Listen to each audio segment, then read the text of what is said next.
Purchase of life insurance may be one of the most important decisions you ever make in your financial life. However, it's a decision that most of us will put off until something happens that hits close to home. That's really not too surprising, since we all have a built-in mechanism that avoids thinking about death. But that kind of procrastination can be devastating to a family or business. Let me explain. There are 3 basic questions to be asked, and they have to be asked and answered in the right sequence, or all the answers will be wrong. The 3 questions are: do I need life insurance? How much do I need? What kind should I buy? Let's take them one at a time. First, do I need life insurance? The quick and easy answer is that if someone will suffer financially when you die, you need life insurance. That could mean your family, perhaps aging parents, or maybe even your business partner and employees. Sometimes we might be inclined to say, well, they'll be okay, and maybe that's true. But it's important to remember that we don't get a chance to change our minds once we're gone. We need to face reality while we can do something about it. The second question is, how much should I have?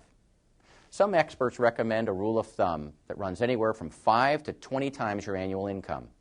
Obviously, with that kind of spread, the rule of thumb isn't very helpful. So how do you determine if you need $100,000, $250,000, $500,000 or more in life insurance coverage? The best way to figure out what you need is to have an insurance professional conduct what's called a financial needs analysis. Here's how it works. You'll start by gathering all of your personal financial information and estimating what your family members would need after you're gone to meet their financial obligations. To calculate this figure, you'll need to think through 3 types of expenses. First are immediate expenses, such as funeral expenses, uncovered medical costs, taxes, and outstanding debts you'd want paid when you die, such as automobile debt and credit card bills.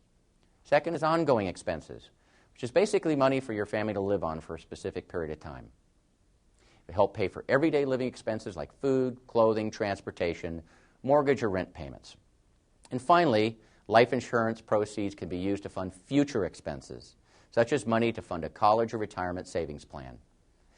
After you've figured out your family's needs, you'll then want to tally up all of the resources that your surviving family members can draw on to support themselves.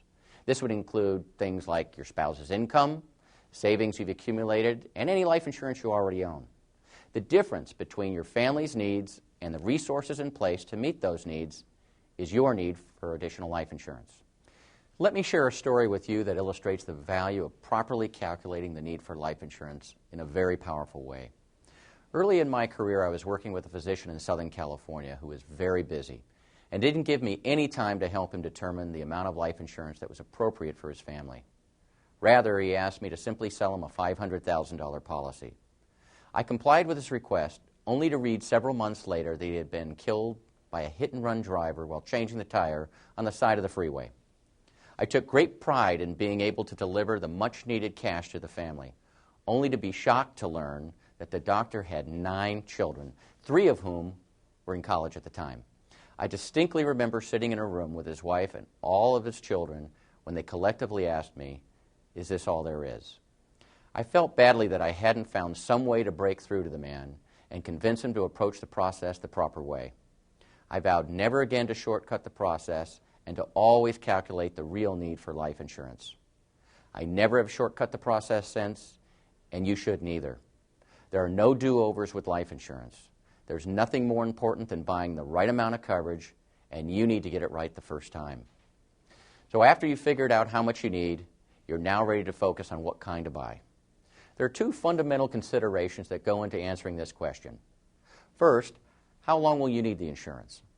And second, how much money do you have in your budget for this expense? The how long you need it question will help you decide if you want term insurance or permanent insurance.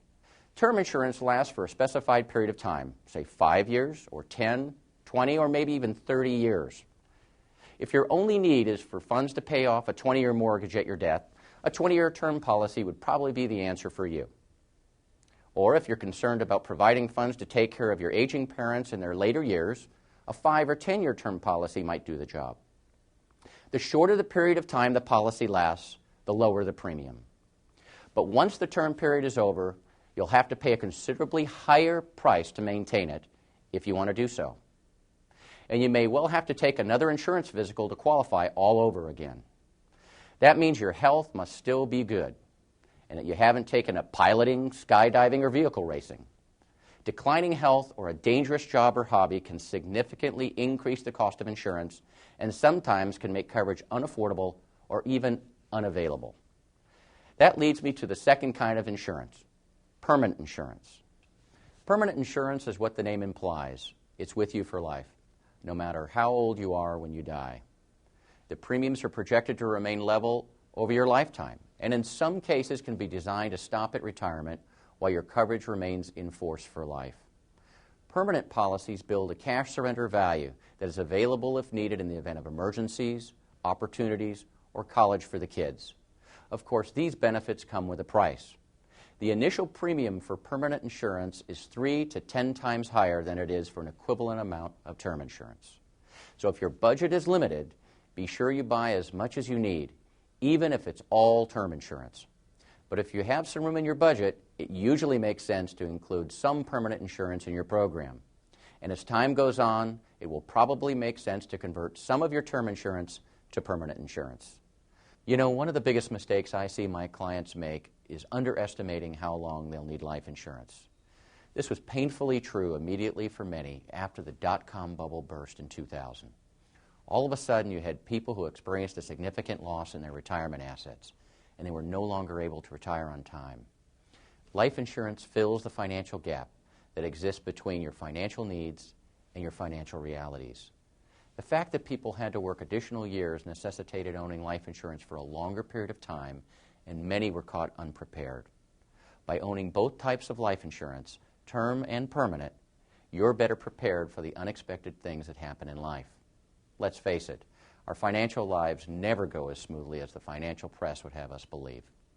So far, we've looked at life insurance from the context of your personal needs. However, life insurance is a tool that is also utilized by almost every small business in America.